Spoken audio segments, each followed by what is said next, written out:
2 passenger jets, 349 people, 1 fatal mistake. In 30 seconds, they'll collide in mid-air over Delhi at 15,000 feet. This is the story of the worst mid-air collision in history. November 12, 1996, Delhi, India, 6:40 p.m.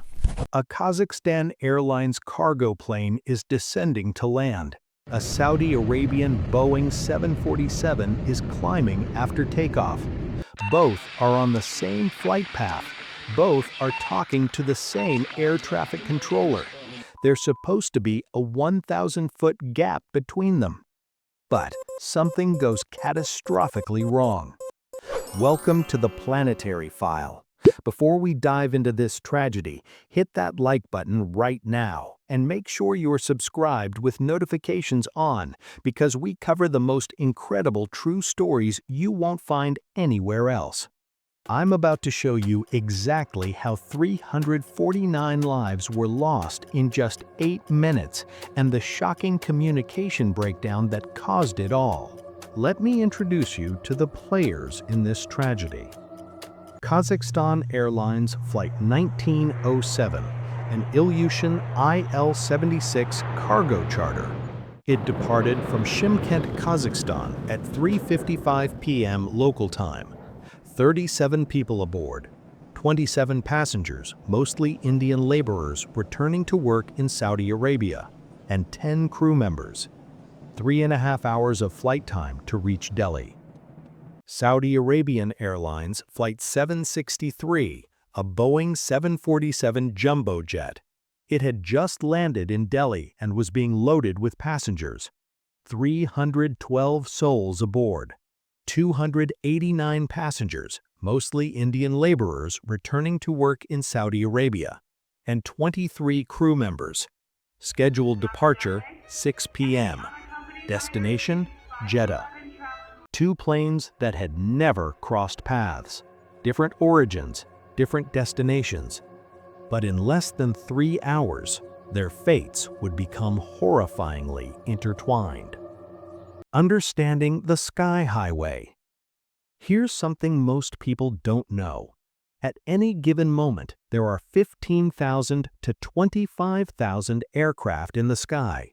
According to Flight Radar, over 100,000 flights take off and land globally every single day.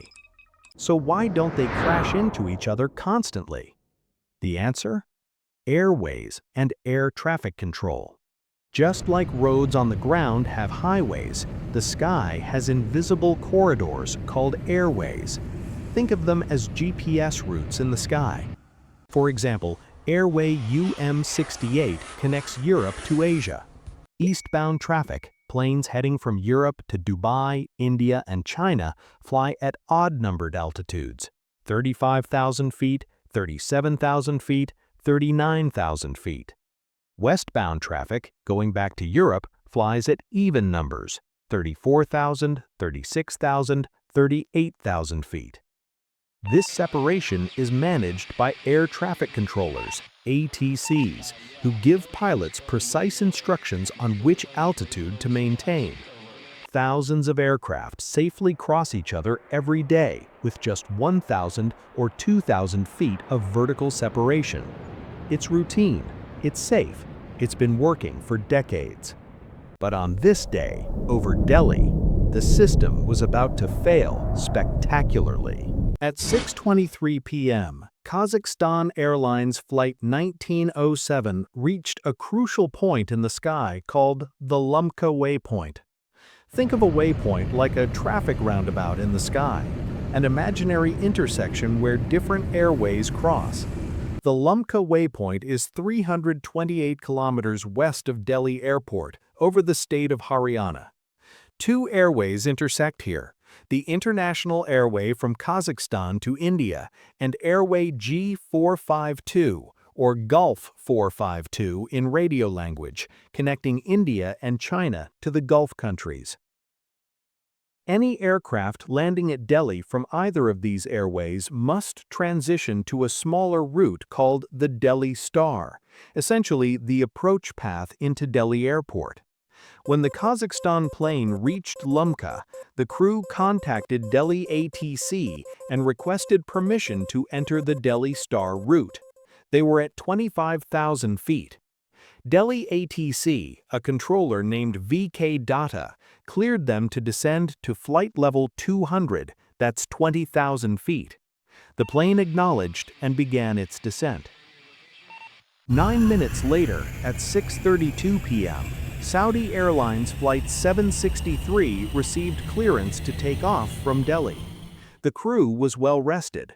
44-year-old Captain Khalid Al-Shubaili, 39-year-old First Officer Nazir Khan, and 36-year-old Flight Engineer Ahmed Idris. They'd had 70 hours of rest before this flight. After takeoff, ATC cleared them to climb to 10,000 feet. The Kazakhstan plane was now 137 kilometers from the airport, descending on the Delhi Star route. Here's where things get critical. Both planes were now on the same flight path, the Delhi Star, heading toward each other, one descending, one climbing. VK Datta's job was simple: keep them at different altitudes so they'd safely pass each other. 6:34 p.m. Datta clears the Kazakhstan plane to descend further to 15,000 feet. They're 100 kilometers from Delhi. 6:36 p.m. Datta clears the Saudi plane to climb from 10,000 to 14,000 feet. Do you see the problem? They're on the same route, heading straight toward each other, with only a 1,000-foot gap. At 6:38 p.m., the Saudi crew reports they've reached 14,000 feet and request permission to climb higher. But Datta tells them to hold at 14,000 feet because the Kazakhstan plane will cross above them in just a few minutes.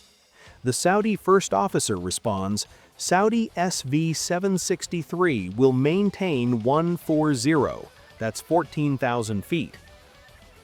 Everything seems under control." But before we continue, if you're finding this story as gripping as I am, smash that like button and drop a comment below telling me what aviation disaster we should cover next. Your support keeps these stories coming. Here's what makes this story even more tragic. The Kazakhstan crew spoke only Russian.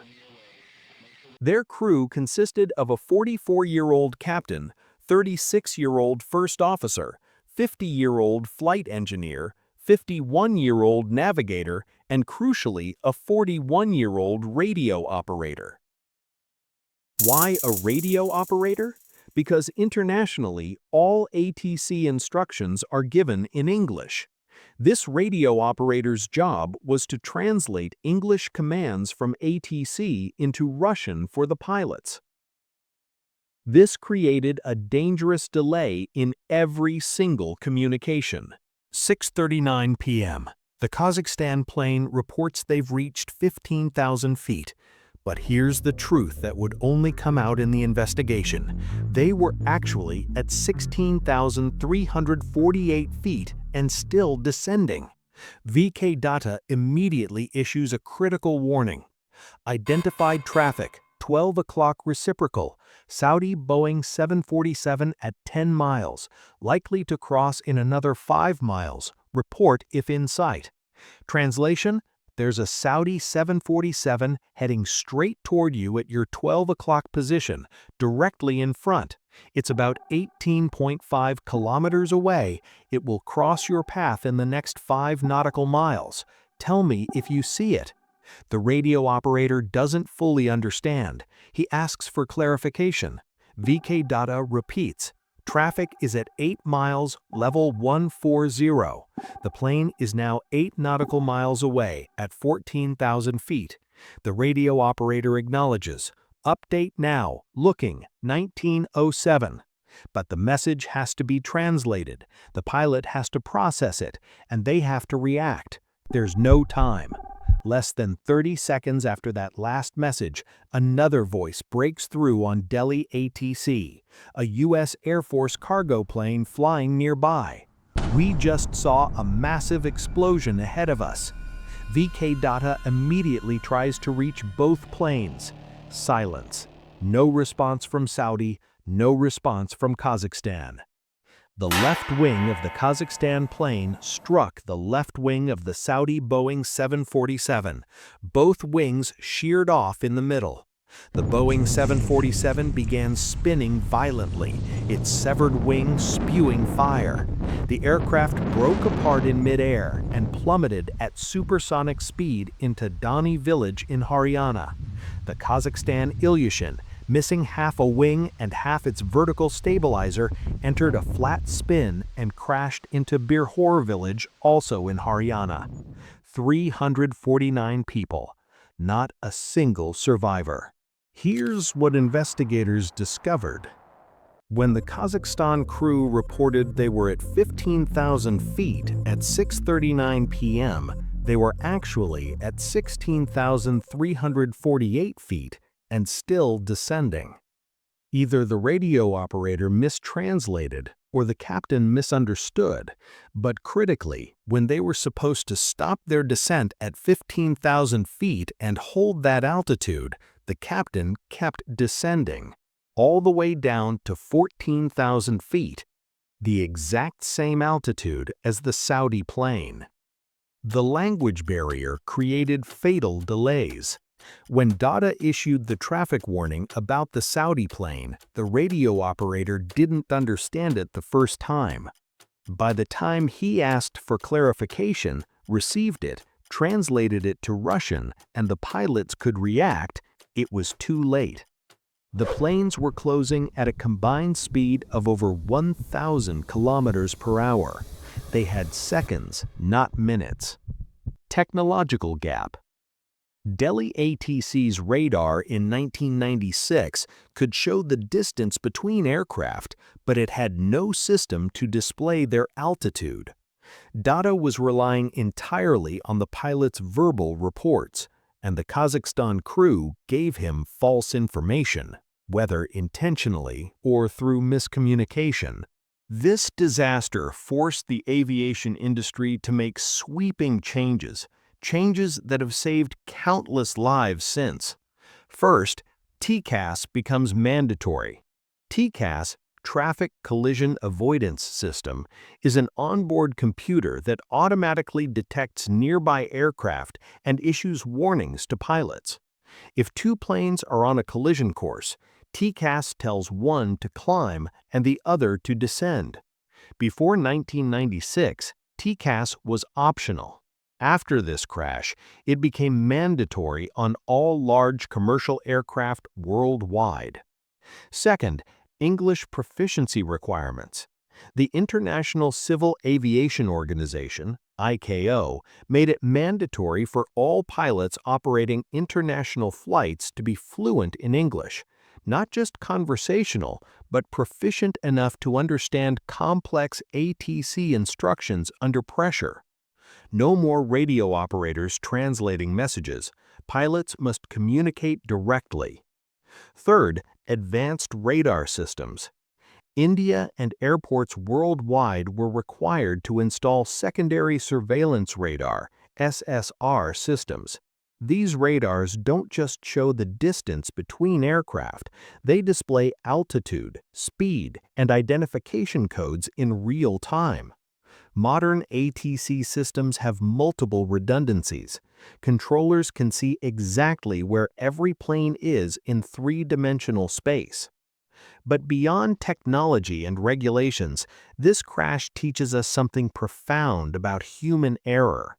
The Kazakhstan captain likely heard 15,000 feet, but may not have understood he was supposed to stop and hold at that altitude. Maybe the radio operator's translation was incomplete. Maybe the captain was fatigued. Maybe the pressure of navigating a busy approach overwhelmed them. The radio operator took precious seconds to translate. In aviation, seconds are the difference between life and death. VK Data violated protocol by maintaining only 1,000 feet of separation.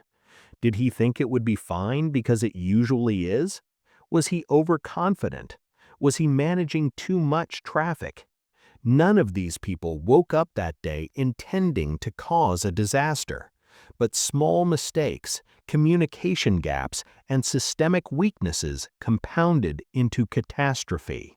349 lives. 27 merchants hoping to do business in India. 289 Indian workers returning to their jobs in Saudi Arabia. Crew members just doing their jobs.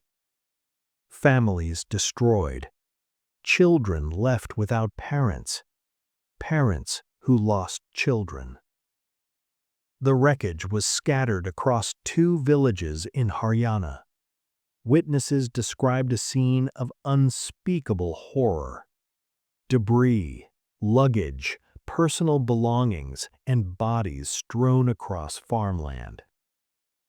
November 12, 1996 remains etched in aviation history as the worst mid-air collision ever recorded. 2 planes, 1 flight path, 8 minutes. 349 lives. A series of small failures, language barriers, miscommunication, protocol violations that added up to an unthinkable tragedy. This is the Planetary File. If this story moved you, hit that like button right now. Share this video to honor the memory of those we lost.